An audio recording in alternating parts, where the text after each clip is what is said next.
स्लोर गाड़ी लेके आसलु से श्रीराम जी बस आसिक आमको पछर मारला स्पीड आसिक केते जन यात्री थिले केते आमर 30 रु 35 जन यात्री थिले कोठू आसले आमे भुवनेश्वर आसतुले बालेश्वर ओलेता रही बालेश्वर कार किछि क्षति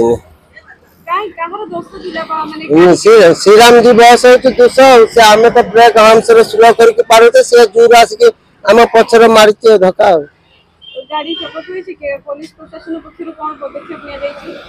पुलिस बर्तमान रिलीज थाना को जीव गाड़ी थाना रिलीज देवे पुलिस।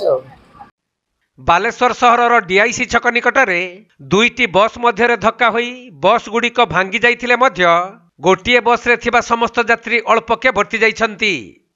तेबे गोटिए बस पछपटे अन्य एक बस धक्का देइथिला फलरे गोटिए बस रो सामना पट और अन्य बस रो पछपट भांगी जाइछि।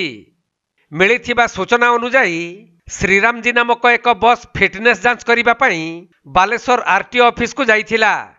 तेबे बसटी फेरुथबा समय रे डीआईसी छक हम्स निकटरे सामना रे जाउथबा विजय नामक एक यात्रीवाही बस पछपटे जोर रे धक्का देइथिला। हेले श्रीराम जी बस रे कोनोसी यात्री नथिबा बेले भुवनेश्वर रु बालेश्वर आसुथबा विजय बस रे 30 रु अधिक यात्री रहिथिले। तेणु उभय बस रो धक्का रे श्रीराम जी बस रो आगपट और विजय बस रो पछपट भांगी जाइथिले मध्य विजय बस रे थिबा यात्री माने अल्पके भर्ती जाइछंती। हाँ से 11:30 भितर 12:30 टाइम रे हला से होम्स थिला तापर लोक मान दाबी फल से होम्स छोड़ा उठे दीजी प्रशासन।